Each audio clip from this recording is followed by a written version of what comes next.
తెలంగాణ రైతులందరికీ నమస్కారం. Welcome back to our channel. Rythu Bharosa పథకానికి అయితే మనకు 8,400 కోట్లతోనైతే బడ్జెట్ నిర్వహించారన్నమాట. రైతు భరోసా అనేది రేపటి నుంచి అయితే మనకు ప్రక్రియకు సంబంధించి అయితే రేపు ఆర్థికంగానైతే ప్రకటించనున్నారు. పలు విషయాలపై అయితే సీఎం రేవంత్ రెడ్డి గారు అయితే మాట్లాడనున్నారు. ప్రతి ఒక్కరైతే పూర్తి వరకు అయితే చూడండి. ఖచ్చితంగానైతే మీ అందరికీ కూడా డబ్బులు అయితే పడడం అయితే జరుగుతుంది. ప్రభుత్వం అయితే చాలా స్పష్టంగా కూడా వివరించడం అయితే జరిగిందన్నమాట. తెలంగాణ రైతులందరికీ అయితే శుభవార్త. ఆగిపోయిన ఆ స్కీమ్ మళ్ళీ షురు. భారీగా నిధులు రిలీజ్ అయితే చేస్తున్న ప్రభుత్వం అయితే జరిగింది. అదే విధంగా మనకు గణతంత్ర దినోత్సవం అప్పుడే రైతు భరోసా అనేది అయితే ప్రారంభమవుతుంది. ప్రతి ఒక్క రైతుకి అయితే తెలియజేయడం అయితే జరిగిందన్నమాట. మనం అనుకున్నట్టే ప్రభుత్వానికి అయితే రైతు భరోసాకు సంబంధించి ఆ స్కీమ్ అయితే ఆగిపోయిన ఏదైతే రైతు భరోసా స్కీమ్ ఉందో రైతులైతే 6 నెలల నుంచి ఎదురు చూస్తున్నారు. పెట్టుబడి సాయం అయితే అందలేక రైతులైతే ముప్పు తిప్పలైతే పడుతున్నారు అన్నమాట.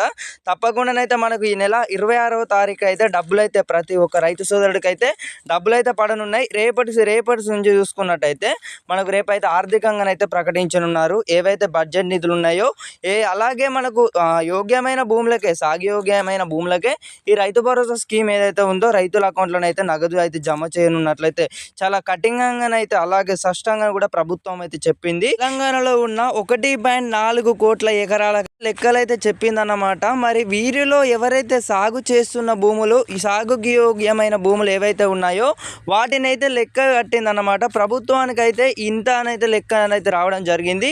మనకు దీనికి సంబంధించి అయితే ప్రభుత్వం అయితే చూసుకున్నట్టయితే రైతు భరోసా పథకానికి సంబంధించి ఎవరైతే పొలం సాగు చేస్తున్న ప్రతి ఒక్క రైతు సోదరుడైతే అలుగురు అన్నమాట. తప్పకుండానైతే ఈ యొక్క ఇన్ఫర్మేషన్ ఏదైతే ఉందో మీ యొక్క ప్రతి ఒక్క రైతు సోదరుడు కూడా వాట్సాప్ గ్రూపులో షేర్ చేసినట్టయితే వాళ్ళు కూడా తెలుసుకోవడం అయితే జరుగుతుంది. తప్పకుండానైతే మన ఛానల్ని అయితే సబ్స్క్రైబ్ అయితే చేసుకోండి.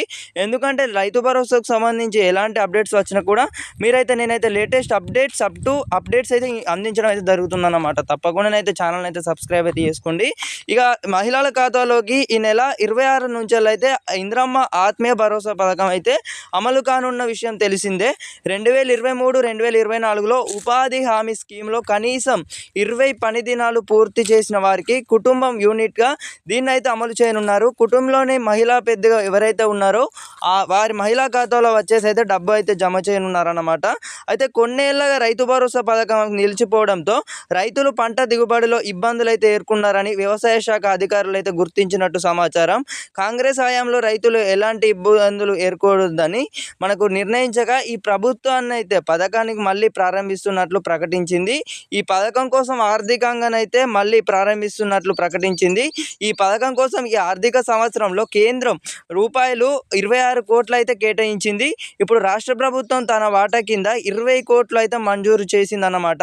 అంతేకాకుండా నేరుగా వ్యవసాయ శాఖ నుంచి పరికరాలు అయితే పంపిణీ చేయాలని అయితే నిర్ణయించింది. అయితే ఈ పంపిణీ కింద గతంలో ట్రాక్టర్లు పంపిణీకి ఎక్కువ ప్రాధాన్యం ఇచ్చేవారు. అవి చిన్న సన్నకారు రైతులు కాకుండా పెద్ద రైతులకు మాత్రమే వచ్చేవి. దీంతో రేవంత్ రెడ్డి సర్కార్ అయితే ఈసారి ట్రాక్టర్లను పంపిణీ చేయవద్దని అయితే నిర్ణయించారన్నమాట. మనకు ఏదైతే తెలంగాణ ప్రభుత్వం అప్పుడు కేసీఆర్ ప్రభుత్వం ఏదైతే ఉందో అప్పుడైతే మనకైతే ఏదైతే ఉందో దానికి సంబంధించి అయితే పథకానికి సంబంధించి అయితే ఫ్రీగానైతే ట్రాక్టర్లను అయితే అప్పుడు ఇవ్వడం అయితే జరిగిందన్నమాట. ఒక స్కీమ్కి సంబంధించి మీ యొక్క ఇన్ఫర్మేషన్ ఏదైతే ఉందో రైతులు అయితే ఎప్పటి నుంచో ఎదురు చూస్తున్నారు కాబట్టి రైతులకైతే ఎంతో ఉపయోగపడుతుందన్నమాట.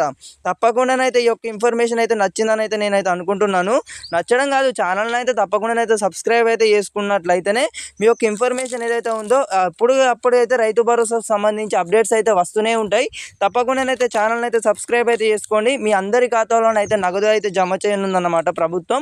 కాబట్టి లేటెస్ట్ అప్డేట్స్ వచ్చినట్టయితే మీరు ముందుగా తెలుసుకోవచ్చు. కాబట్టి తప్పకుండానైతే ఛానల్ని అయితే సబ్స్క్రైబ్ అయితే చేసుకోండి. అలాగే మీ యొక్క ఇన్ఫర్మేషన్ ఏదైతే ఉందో తోటి రైతులకు కూడా అందరికీ కూడా వాట్సాప్ గ్రూపులలో వచ్చేసి అయితే షేర్ చేయండి. అందరికైతే ధన్యవాదాలు. మనం చెప్పినట్టే మనకు